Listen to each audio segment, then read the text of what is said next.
Good morning students. आज हम discuss करेंगे बेटा discovery of proton and neutron. देखो लास्ट लेक्चर में हम डिस्कवरी ऑफ इलेक्ट्रॉन पढ़ चुके थे कि वहाँ पर हमने क्या ली थी, एक डिस्चार्ज ट्यूब ली थी जिसके अंदर हमारे पास कैथोड रे जनरेट हो रही थी। Cathode ray are generated from the cathode. यहाँ पर भी हमने क्या लिया बेटा, इलेक्ट्रिकल डिस्चार्ज लिया है जो कि carried out by the modified cathode ray tube leads to the discovery of particles. और वो कौन से पार्टिकल्स हैं जो क्या करते हैं, पॉजिटिव चार्ज को कैरी करते हैं। यानी कि जब हमने क्या देखा था कि एक डिस्चार्ज ट्यूब ली थी, वहाँ पर क्या हुआ था, कैथोड रे जनरेट हुई थी और cathode ray are generated from the cathode. But ये क्या है कि हमने ट्यूब तो वैसे ही ली है, बट कौन सी ली है, मॉडिफाइड ट्यूब ली, और वहाँ पर किसका जनरेशन हुआ कि हमारे पास पॉजिटिव चार्ज का। कि वहाँ से हमें क्या पता चला कि हमारे पास क्या होता है, पॉजिटिव चार्ज भी प्रेजेंट होता है किसी भी एटम के अंदर। और उन पॉजिटिव चार्ज रेज को क्या कहा गया, कैनाल रे। आप कैनाल रे भी बोल सकते हो, एनोड रे भी बोल सकते हो, but these are not generated from the anode. ठीक है, यहाँ पर इसकी कैरेक्टरिस्टिक्स पढ़ेंगे बेटा। जैसे cathode ray are generated from the cathode, they move from the cathode to the anode.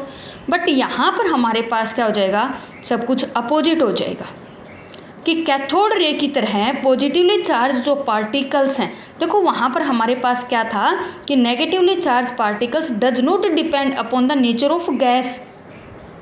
जो आपने कैथोड रे टेस्ट ट्यूब ली थी उसके अंदर हमने क्या कहा था, एक इनर्ट गैस डालोगे और वहाँ पर कि इनर्ट गैस उसके नेचर के ऊपर डिपेंड नहीं करती थी कैथोड रे, जबकि हमारे पास जो पॉजिटिवली चार्ज पार्टिकल्स हैं, मीन्स हमारे पास जो कैनाल रे हैं, वो किसके ऊपर डिपेंड करेंगी, नेचर ऑफ गैस के ऊपर डिपेंड करेंगी। ठीक है, सेकंड क्या कहता है कि हमारे पास क्या है कि the charge to the mass ratio of the particle is found to be depend upon the gas from which the originate.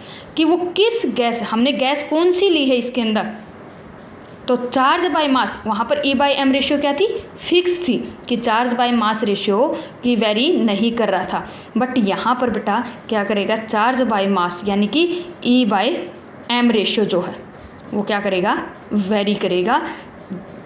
कैसे वेरी करेगा कि आप किस टाइप की गैस ले रहे हो, कौन सी गैस यूज कर रहे हो। उसके बाद क्या कहता है, sum of the positive charge particles carry a multiple of the fundamental unit of the electrical charge. क्या कहता है कि हमारे पास कुछ पॉजिटिवली चार्ज जो पार्टिकल्स होते हैं वो क्या रखते हैं, multiple of the fundamental unit. Multiple का मतलब कि हमारे पास मान लो चार्ज 1 यूनिट है, 2 यूनिट है, 3 यूनिट है, तो n मल्टीपल, तो multiple of the fundamental unit of the electric charge. तो फंडामेंटल तो आपके पास कौन सा बेटा, पॉजिटिव चार्ज पार्टिकल्स। तो पॉजिटिव 1 2 3 4 5, इट मीन्स कुछ चार्जेज ऐसे होंगे जो मल्टीपल हों, जबकि वहाँ पर हमारे पास ऐसा नहीं था। नेक्स्ट कहता है कि behaviour of these particles in the magnetic and electric field opposite to that of the observed for the electron और कैथोड। तो सीधी सी बात है भाई, अपोजिट तो होगा ही, क्योंकि कैथोड रे कैसी थी, नेगेटिवली चार्ज पार्टिकल्स थे, जबकि एनोड रे या आप कहोगे कैनाल रे कैसी हैं, पॉजिटिवली चार्ज पार्टिकल्स हैं। भाई जब कैथोड रे को इलेक्ट्रिक फील्ड के अंदर रखा जाता था तो कैथोड नेगेटिव किसकी तरफ बैंड होगा, पॉजिटिव की तरफ, जबकि हमारे पास अब कौन है, पॉजिटिवली चार्ज पार्टिकल्स हैं, तो ये किसकी तरफ डेविएट होंगी जब इलेक्ट्रिक या मैग्नेटिक फील्ड में रखी जाएंगी। तो इलेक्ट्रिक फील्ड में मान लो रखी गई तो किसकी तरफ, पॉजिटिव नेगेटिव की तरफ।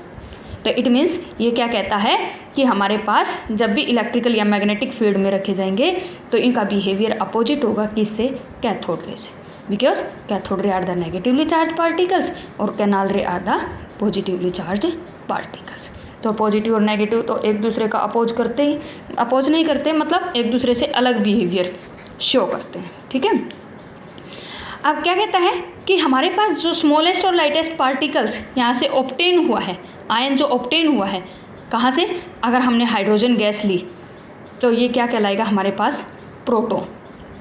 ठीक है, उसके बाद क्या कहा कि भाई ठीक है, एटम के अंदर हमारे पास इलेक्ट्रॉन की डिस्कवरी भी हो गई, यानी कि जो फंडामेंटल पार्टिकल्स थे, इलेक्ट्रॉन की डिस्कवरी हो गई, प्रोटॉन की डिस्कवरी हो गई। अब प्रोटॉन की डिस्कवरी वैसे की किसने थी, कि हमारे पास इलेक्ट्रॉन की डिस्कवरी तो जे थॉमसन ने कर दी, प्रोटॉन की डिस्कवरी गोल्डस्टीन ने की थी। फिर उसके बाद इनके दिमाग में आइडिया आया कि भाई ठीक है, एटम के अंदर इलेक्ट्रॉन भी हो गए, प्रोटॉन भी हो गए, डिस्कवरी हो गई दोनों की। अब इलेक्ट्रॉन प्रोटॉन ठीक है कि हमारे पास क्या हो गया, इलेक्ट्रिकल न्यूट्रलिटी भी मेंटेन हो जाएगी, ठीक है। बट जो मास है एटम का वो क्या कर रहा है, वेरी कर रहा है। और अब इसका मतलब क्या हुआ कि हमारे पास कोई ना कोई और फंडामेंटल पार्टिकल भी है।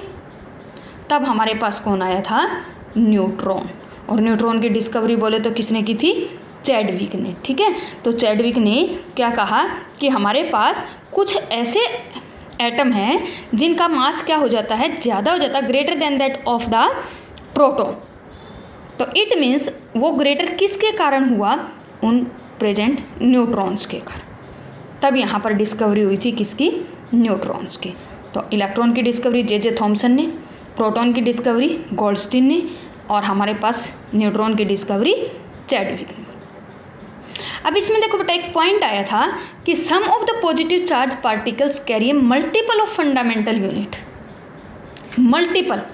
तो यहाँ पर इस बात को प्रूव किसने किया, मुल्किन ऑयल ड्रॉप मेथड, यानी कि मुल्किन। उसने क्या देखा बेटा कि यहाँ पर इस डायग्राम को ध्यान से देखो कि इसमें यहाँ पर एक टेलीस्कोप लगा हुआ है, ये एटमाइजर लगा हुआ है। और क्या किया गया है इस बिकर के अंदर कि हमारे पास दो प्लेट लगा दी गई हैं। एक तो हमारे पास क्या है, पॉजिटिव प्लेट, और सेकंड हमारे पास कौन है, नेगेटिव प्लेट, ठीक है। यानी कि इलेक्ट्रिक फील्ड अप्लाई कर दिया गया। और यहाँ पर क्या लगा दिया गया, एक्सरे, ठीक है। तो ये क्या करता है, यहाँ पर क्या किया गया, देखो ऑयल ड्रॉप मेथड है। ऑयल ड्रॉप मेथड से इसने क्या कहा कि यहाँ से ऑयल की एक ड्रॉप डाली, एक होल बना दिया गया। और यहाँ पर भी जो ये आपने इन्होंने प्लेट लगाई कि हमारे पास पॉजिटिव और नेगेटिव प्लेट जो लगाई, तो इसके अंदर क्या किया गया, इसमें एक होल बना दिया गया। अब उस होल के थ्रू ये क्या करेगा, ऑयल, पहले तो ऑयल की ड्रॉप जैसे ही डाली गई बेटा, एटमाइजर की हेल्प से उसको क्या कर दिया गया, एटम्स के अंदर डिसोसिएट कर दिया गया। यानी कि जितने भी पार्टिकल्स थे उसके अंदर वो सारे क्या हुए, एटम्स के अंदर कन्वर्ट हो गए, यानी कि छोटे छोटे पार्टिकल्स के अंदर कन्वर्ट। अब क्या देखा गया कि यहाँ पर जब इसके अंदर चले गए तो एक्सरे जो आ रही थी किसी सोर्सेज से, उन्होंने क्या कर दिया, इन पार्टिकल्स को कहीं किसी को तो एक्सरलेट कर दिया, किसी को रिटार्ड कर दिया, मतलब किसी की स्पीड को इंक्रीज कर दिया, किसी की डिक्रीज कर दिया। यानी कि बिल्कुल यहाँ पर वो क्या हो गए, स्कैटर हो गए। तो स्कैटर होने के बाद कोई पॉजिटिव प्लेट की तरफ मूव कर रहा था, कोई नेगेटिव प्लेट की तरफ मूव कर रहा था। तो यहाँ पर हमने किसकी हेल्प से, टेलीस्कोप की हेल्प से उसको ऑब्जर्व कर रहे थे। तो वहाँ पर क्या देखा गया कि जितने भी हमारे पास ऑयल के ड्रॉप से जो इसने कंक्लूजन निकाला यहाँ पर, सबसे पहले कि वो किसके ऊपर डिपेंड करता था, स्ट्रेंथ ऑफ द इलेक्ट्रिक और मैग्नेटिक फील्ड, कि जितनी ज़्यादा स्ट्रेंथ हमारे पास, अब इलेक्ट्रिक फील्ड लगा रखा है, मैग्नेटिक तो नहीं लगा रखा, तो जितनी ज़्यादा इसकी स्ट्रेंथ होगी तो उतनी ही ज़्यादा ये क्या होंगे, एटम्स के अंदर कन्वर्ट होते चले जाएंगे, यानी कि छोटे छोटे पार्टिकल्स के अंदर कन्वर्ट, और क्या करेंगे, उतने ही स्ट्रॉन्गली अट्रैक्ट होंगे पॉजिटिव या नेगेटिव प्लेट की तरफ, ठीक है। तो एक्सरे, एटमाइजर, ये सारे काम क्या कर रहे हैं कि एटम्स के अंदर कन्वर्ट करने का काम करें। सेकंड थिंग कि हमारे पास ये फील्ड जितना ज़्यादा स्ट्रॉन्ग होगा उतना ही स्ट्रॉन्गली क्या करेगा, अट्रैक्ट करेगा। और यहाँ पर फिर क्या देखा गया कि जितने भी हमारे पास जो मोशन में थे, जो ड्रॉपलेट्स जितनी भी मोशन में थी, वो क्या कर रही थी, integral multiple of the electric charge, यानी कि हर एक के ऊपर चार्ज क्या था, n × e। तो n 1 2 3 4 5 कुछ भी हो सकता है। इट मीन्स कि charge present on the each drop is the integral multiple of the charge. तो चार्ज आपके पास एक के ऊपर कितना होता है, 1.6 × 10⁻⁹ कूलम। ओके, तो ये वाला पॉइंट कि यहाँ पर इंटीग्रल मल्टीपल, तो ये किसने, मुल्किन ने इसको एक्सप्लेन कर दिया। ओके।